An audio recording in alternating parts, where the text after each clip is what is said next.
Hola, ¿cómo estás? Bonjour, ¿cómo allez-vous? Merhaba, nasisines. And hello, how are you? Welcome to Changing Lives by Changing Hearts. I am your host, Her Excellency, Dr. Theresa Moseley, a United Nations Peace Ambassador. I wrote a book called Creating Ambassadors of Peace, 16 Steps to Become an Ambassador of Peace. And each episode, I'm going to talk about one or two of those steps with my co-host. Today, I have a lovely guest, a communications expert. Her name is Her Excellency, straight from Barbados, Don Lavelle. Don, welcome. Well, hello there, Dr. Moseley. It is such a pleasure to be on with you today and with your guests. I am absolutely excited for this opportunity. Thank you so much. Oh, you're quite welcome. Don, tell us a little bit about yourself and what you do in your business. Oh, wow. Okay. Let me see if I can condense this. I am actually a customer experience strategist and a service excellence coach. And that's what I do in my business. My business is called Elite Rapport. And that was birthed out of me just wanting people to have better relationships. I saw the necessity for this in my country, in businesses, in people's personal lives. And I've recognized that since customer service has always been kind of a pet peeve for me, that I needed to bring more awareness. I needed to help train people into understanding that really and truly customer service is just about relationships. And how do we do that better? So I've been into training for quite some time. I'm actually also a life coach. So I do a lot of life coaching as well, and quite a few other things, being a minister, a pastor. So there's a lots of stuff that I do, but my main focus is really helping businesses to create strategies that gives them phenomenal customer experiences and help people to have better lives through better relationships. Customer service is so important. And I think since the pandemic, we've had a lot of problems with customer service. If you look at the news, the airline industry, even social services, customer services, I think right now is at an all-time low. But I also know that you're a communication expert too. And in my book, I talk about cultivate peace by caring and communicate rather than retaliate. And I truly believe that words are very powerful. My quote is, it's so important to understand that words are powerful. You can hurt someone or heal someone by the words that you do use. Do the latter for peace. What do you think about that? Tell me more. Well, I am so glad that you brought up this topic, Dr. Mosley. Oh my gosh, because communication is one of the most vital parts of customer service. I have a quote here from Tony Gaskin that says, communication is to a relationship is like oxygen to life. Without it, it dies. And that's one of the things that I find, in every kind of relationship, whether personal or professional, we seem to have an issue with how to communicate effectively. And that's one of the things I really want to bring awareness to, because many times communication breaks down, whether in the workplace or in the home, just because people haven't learned the skill of how to be able to effectively communicate and get their message across. So that's a big thing. Thank you so much for bringing awareness to this, Dr. Moseley. You're right up my alley. Yes, and teenagers in high school, this is a problem with them too. When I was growing up, we didn't have a social media. TV went off at midnight, and we talked to our parents. We ate dinner together. Now everybody's doing their own thing. And I remember one time I was going to pick up my daughter for elementary school next to a high school, and there was a fight in the middle of the street. And I stopped and I got out of my car and I said, "What are you guys doing?" There was two guys fighting. So one guy said, "Well, I didn't like the way he looked at me today at lunch." So the other guy said, "Yeah, so meet me after school." And I'm like, "What?" And the guy said, and I wasn't even looking at him. I said, "Couldn't you guys have talked this out instead of killing each other? You need to communicate, don't retaliate." I mean, so many things happen because people don't communicate. The other step is actively listen, then speak. So the Greek philosopher said, we have two ears and one mouth so that we can listen twice as much as we speak. Can you tell our audience what is active listening and what's that all about? Wow. Well, active listening is such a crucial part of communication. Now, the thing is, Dr. Moseley, is that there's a quote also that says the single biggest problem in communication is the illusion that it's taken place. So what happens is most of the time we think, okay, I've said something, I've opened my mouth, I've said some words, I've communicated. No, you haven't. Communication really is about you getting your message across in the way you intended and for the response that you're expecting for that particular message. So it's you know, it's a cycle, it's a whole circle. So the thing is that I would say one of the main things about communication is you have to be able to listen. And listen doesn't just mean hearing words. So I'll give you an example. I'm going to really break this down because I think this is something that people really do not understand. Now, active listening is a helpful skill to any individual for them to learn. And it's really unlikely that you're going to have any success in your relationships if you don't learn how to actively listen, because you're not hearing. And people want to be seen, they want to be heard, they want to be understood. If you're going to be able to interact with people on a level which they understand and you understand, you have to hear what they're saying. And that's what happens in many relationships. People don't hear what's being said. They don't have the underlying information that's necessary for them to articulate the response that is necessary. So active listening really is, there are actually 3 levels of active listening. The first one is when an individual is hearing what's being said, but really and truly, they're just looking for keywords to craft a response. So they're listening to respond. And you know, we would have that. And many times you're listening, especially if you have like a little tiff with somebody, you know, you're listening. Let me hear what she's saying. Let me hear what he's saying, because I'm already concocting that response in my head. That's the first step of listening. Secondly, you have a next level, which is a person who's actually listening intently, which means you're engaged, you're making eye contact, you're present in the conversation. The thing is that you're actually really trying to figure out what this person is saying, and you're really trying to hear them. But the third level, which is really one that we really have to develop a skill for, is the nonverbals. So you're listening not just with your ears and you're listening with your heart. You're looking for those, you know, those nonverbals. You're looking at their body language, because many times we say things, but it's really not what we mean. And if you're listening, really listening, you can tell whether a person is being truthful, whether they're being authentic, whether they're being honest. Most of the time you really can.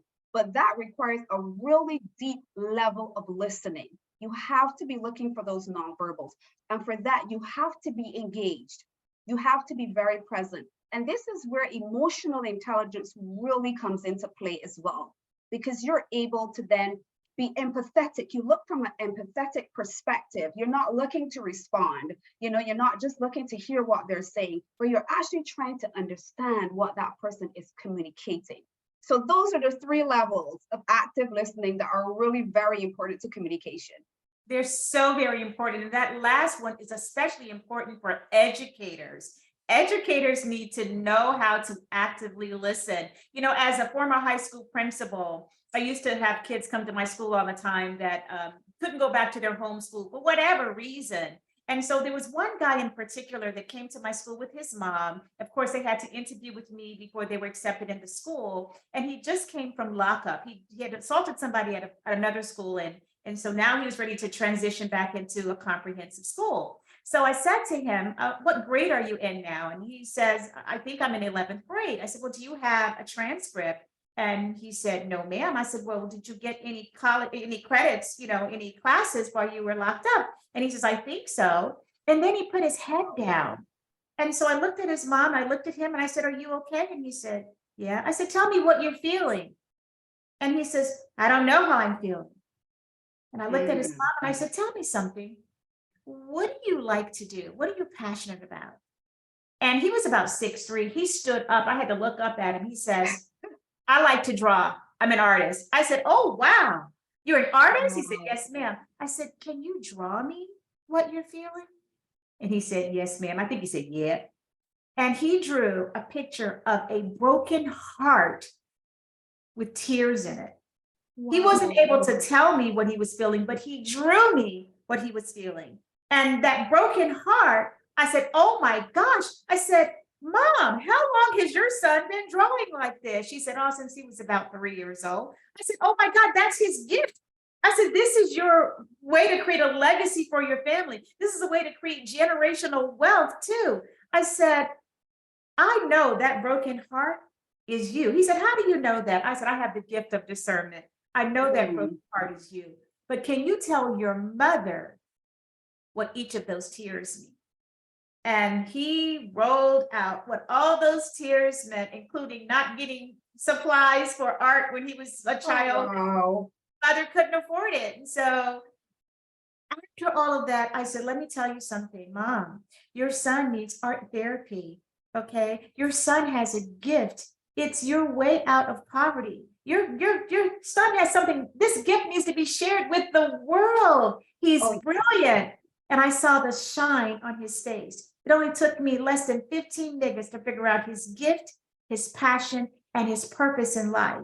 And that's why I wrote the book, Creating Ambassadors of Peace, because I truly believe that if everybody used their gift, knew what they were passionate about, and lived in their purpose, they will be successful, fulfilled, prosperous, and have inner peace. Just imagine if he had the art supplies that he needed, he would have been in class or somewhere drawing rather than fighting outside, hurting somebody. And that's a whole nother story, because this kid wasn't really a violent kid. He was really a great soul. He just needed some skills. And that's why I have people like you on today talking about communication and active listening. It's so important. What else would you like to share with us today about communication? Well, Dr. Moseley, I want to say thank you for this platform, because you're bringing that level of awareness that's necessary. People look at communication as such a simple thing, but really and truly, it can create so many issues. Lives have been destroyed just because of miscommunication or ineffective communication. Companies, I see it all the time in companies. I do training, I do training for customer service, communication, leadership, and I see it all the time. There's a breakdown in relationships because people have not communicated. People don't have a space that they feel that they can be honest. They don't have a space that, you can have constructive criticism. People haven't been taught how to, that language. They don't have the vocabulary. And that's one of the things I did. I remember like about a year or two ago, I think it's on my site right now. I did a course called the Communicators Toolkit, just helping people understand. And then, well, my son, he's a cricketer. And I've realized at 14 years old, and he's actually the captain of the team. And I've realized, I'm like, these 14-year-old boys have no clue how to communicate. So, out of that, I sat and I actually wrote a book that I'm having edited right now, how to be an effective communicator. Very simple steps. It's not hard, but here's what we do in life, Dr. Moseley. We send kids to school and they're taught English and math and science and all these other things. We never teach them one of the most critical skills, how to communicate their feelings, how to communicate with others. We never teach them that. But we automatically expect them to know that guy had his feelings all inside of him. He just needed somebody to be able to show him a way to articulate those feelings. And it was through art. So this is such an amazing platform. I think this is one of the crucial things that can actually bring peace. Because we know governments, they don't communicate well. So somebody starts war just because somebody said something, and it was misunderstood, or somebody said something that was incorrect. These are the kind of things that, yet simple, are the things that can create big change, big change, just by sometimes saying, I'm sorry, sometimes saying, I understand how you feel, or I want to understand. I want to hear more. Simple words, So I'm really grateful for this. And that's why I do the work that I do as well with, because I'm actually a pastor, I'm a minister of the gospel, and I work with a group called Minding the Goal Movement. So when you were talking about that, I was like, yes, this is awesome, because Minding the Goal Movement is a bunch of millennials. I'm executive director, and I had a bunch of millennials. I love working with millennials, by the way, and young people. Absolutely love it. but our mandate is to mind the human goal in millennials. So those that are on a path trying to discover their purpose, what's my gift? Why am I here? We help them to cultivate and discover the gifts that God has given them and mind that goal. Like that guy you talked about, that was gold in him. That was gold. That's gold right there. But nobody ever took the time to mine it or to show him how. So that's one of the things I do. And that's one of the passions of my life outside of helping people create experiences and service excellence, because it's about serving your gift excellently. So for me, I just don't do businesses. I just don't do corporate. If you're an athlete, if you are a business person, if you just want to know how to serve your gift excellently, I'm there for you, because I'm going to help you unearth all of those things that have kept you from serving your gift, and then give you and help you create your own strategies, because you know you best. I cannot be an expert in you. I cannot be an expert in your business. You know your business. You are the expert. You know you. Help you design those strategies so that you, as you said, you can shine. And I think it's so important, especially for corporate leadership. If you are in charge of anything, where it's a principal in charge of a school, or a corporate leader, or transformational leader in charge of a business, it's your responsibility to get to know each and every employee in your organization and make sure that when you're developing your strategies and activities that are aligned with your business, that there's something that's measurable that they can achieve so they can feel good about themselves. And if they're not achieving, it's don't go for I gotcha. Communicate on how can I help? What can I do to make a difference? I'll never forget, as a first year principal, I had new teachers and I had to gain their trust, and it's hard coming into a new building and no one knows what your value are. They don't know who you are. So I said, here's the thing. We have to prepare kids for a cold, crude world out there, and also to be productive in this world, right? So if you have more than 20% of your students failing, I want you to meet with me. And it's not I got you. I want to know, is it lack of motivation? Is it attendance? Is it lack of skills? Let me know, and we'll develop a plan, a blueprint to help your children. But come to me with, did you communicate with the student? Did you communicate with the parent? Did you talk to the guidance counselor? All this communication is so important so that we address the 100% whole needs of the child, the affective domain as well as a cognitive domain. It's so important. Oh my goodness. You dropped some real gems here today. What would you like to leave us with today? Oh, okay. Well, again, for me, I just want to be able to leave that legacy. And it's not about me. It's not about my name. It's not about what I've done, but how can I serve better? Leadership is being able to work with and through people to get things done. And for me, I want to be able to do that in amazing ways. I want to be able to bring the awareness to people to understand that relationships, excellence in service, customer service is so very important. I want us to have more of those conversations. As you said, how can we help persons be able to communicate what they're feeling better? How do we do that? And that's why, at this point, I'm working diligently, to build out different strategies. And again, to bring that level of awareness, because many times it's overlooked. We're after the dollar, we're so much after success, but success really is built on the level of relationships, to be honest with you, because you can't do it alone. So what is the level of the relationships that you have? That is going to determine your success in business. It's going to determine your success as a leader. It's going to determine your success in your family. So these are the things that me, Dawn Lovell, personally, I've committed my life to bringing that level of awareness and shouting it from the rooftops. We got to do better, because our world now is, again, I love AI. I think it's fantastic. I love technology, very useful, but we've moved away from just being kind. We've moved away from talking at the dinner table. We've moved away from sitting and playing a board game with our kids. Nobody's doing that much anymore. And that's the fabric of our society. That's the fabric of humanity, community. And community only happens when there's communication.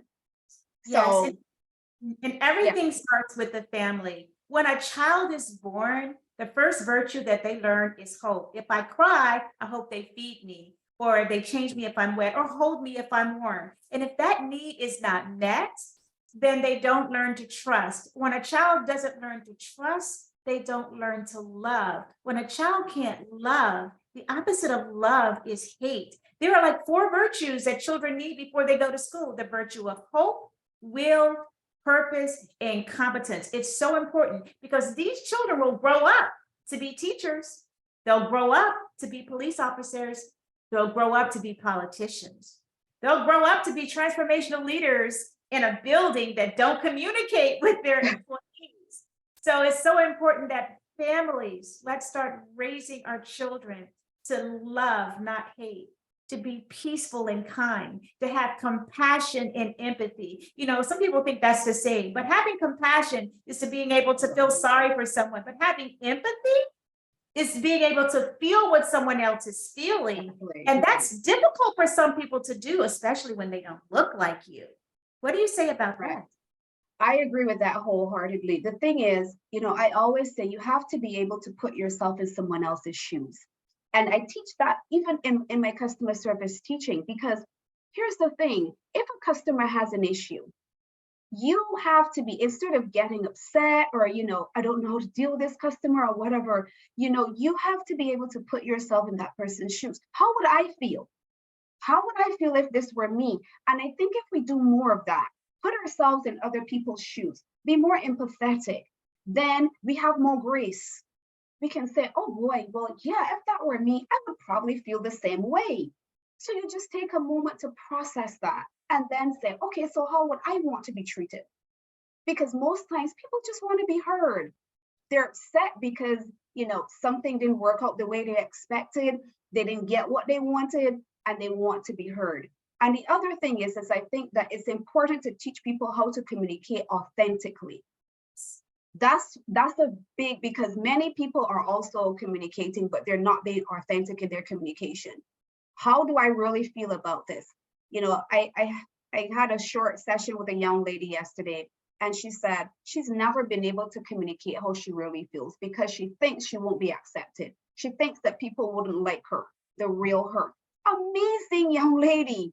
She's actually an educator as well. And she just doesn't think that the children would like her. I said, no, like, no, you have to communicate authentically who you are. And that brings out something beautiful. That's you. That's your authentic expression that God has given you. Some people will like it. It's not for everybody. But then you are depriving those persons that would love and appreciate and value you. You're depriving them of you. So, these are the things we have to teach, particularly our young people, so that as they grow up, they understand that authentically, I'm okay. I'm okay. I'm enough, and I can communicate what I feel. I can communicate. And another thing people think, okay, well, I'm being authentic now because I hear this banded about or up, so I can tell people what I feel when I feel it. And I said, no, that's not what authentic communication is about. It means you're taking the time to process and understand your own feelings. And then you can articulate that in a way that persons that are hearing you can really understand what you're saying, because you want your message to be received with the intent that you're intended. You want them to receive it and to respond in a way that actually is appropriate for the message. So you don't want to be coming over like, oh, well, I can say what I feel like because this is me. That's not what it's about. So Dr. Moseley, yeah, I could talk about this all day, like every day. I'm so serious, but that's pretty much it in a nutshell. I just want to bring that level of awareness and have us be in a world that's a whole lot kinder, to be honest with you. What advice do you have for parents that are having a problem communicating with their children because they're always on devices or they refuse to eat at the dinner table? What advice do you have for parents that want to communicate with their kids? So strange that you would ask, Dr. Moseley, because I'm the parent. I have two millennials and a teen. And, to be honest with you, earlier in my life as a parent, as a younger parent, sometimes because you're so busy, you allow devices to be their companions. So they have the TV, they have the video games and stuff like that. But I have learned now with the teen now, he's growing up, and because of what he's doing, because he's walking in his purpose. He wants to be an international sportsman, and he's been playing cricket at a very high level for our country. And I've recognized him being a leader. I need to be able to instill certain things in him from now, because he has a position of responsibility and influence. So you need to be able to communicate. So what do? I have there's no sit down, let's talk. Sometimes there's that, but usually when you do that, they freeze. They're like, oh my goodness, what have I done? Like, yeah, Ma, what did I do? No. So usually on our drives, we go out, we're just generally talking about stuff. My husband and I communicate a lot in the home. So somebody will ask you, what do you think about this? It's usually, teenagers, I don't know. But yeah, tell us, we really want to hear you. What do you think? Usually it's very difficult to get them to say what they're feeling. So what I've done, I have people around him, because they're not always comfortable with mom and dad. So I have their youth pastor. I have a community of people, both male and female. So for instance, in the last instance, when they had a tournament, they didn't do as well as they expected. And I knew it had to be hard for him, but he said, oh, I'm okay. So I had a conversation with a person I know is influential. And I said to her, can you have a conversation for me? And she said, yes. And she said to me, he talked. I said, really? She said, yeah, he talked. He said how he felt, because at first he was a little resistant, because that's just normally who he is. He's not a big talker. But she got in there and she was able to actually get a sense of how he was feeling. So it's important that it doesn't always have to come from mom or dad. Find support systems. In Barbados, we say it takes a community to raise a child. It takes a village. And that's still very, very true. You have teachers, connect with their teachers, just to know how are they doing at school. Again, we come back to relationships. Make those crucial relationships that are going to help you raise this child to be the best version, to bring out the best in them. You have to be able to do that, and just have fun. And when you're in fun environments, then you can bring up a topic like, oh, so what do you think about that girl? And usually when they're laughing and all that, they'll be like, oh, nah, I don't like her. She's not cute. Her hair is not long enough for that. And you're having a conversation, but you're gathering information. Yes. That's important. With young people, you have to gather information. You have to be very strategic when you're raising children in this age. If you're coming to talk at them, if you're coming to lecture them, they totally shut down. They're not hearing you. They're hearing, but they're not paying attention. They're not going to be present. So you have to, and always support and love them in the process. You speak firmly to them about things that are not appropriate. And that's the thing, you have to identify those things that are not appropriate. Everything must be done with love. Everything. Exactly. Yes. Don't talk to your sister like that. Don't talk to your brother like that. Don't hit, so there are things, or what, they always say with a child, you don't say don't. But, how can we do this better? This happened. How do you think you could have done that a little better? Oh, well, I probably could have done this. Oh, great. So how about we try that the next time? Or this is not appropriate. This conversation is not appropriate. We have to go back to the fundamentals of teaching them right and wrong. All the lines have become very blurred. Everybody's, you do it as you feel it. But realistic, we know that that's not setting them up for success. It really isn't. I call it the ABCs. A, what happened? B, how did it make you feel? C, what did you do? And D, what could you have done differently? So let's think about that. You have excellent words of wisdom. How can one reach out to you? How can they reach you if they need your services? Oh, wow. Well, I am on Instagram. I'm very active on Instagram. Dawn Lovell Speaks on Instagram. You'll find me on Facebook as well. Dawn Lovell Speaks or Dawn Lovell. I am on LinkedIn under Dawn level, yes, there as well. So you can reach out to me. My website is www.eliterapport.com, and Elite Rapport because it's about building great relationships. A high level of rapport is what we're building. So that's why I called my company that. So you can reach out to me. As I said, email as well, eliterapport.bb@gmail.com. You can always send me an email, or you can just DM me. You can DM me on one of my social media sites and I will respond. Well, thank you so much. And thank you, audience. Welcome. And we'll have you back again. Her Excellency Dawn Lavelle. She gave us some great tips on how to communicate. Remember, this show is changing lives by changing hearts. What can you do today to change the heart of someone? Remember, love, not hate. Peace, not war. Life is but a short road to our ultimate destiny. Make peace, have compassion, and learn to love before you get there. Peace and blessings.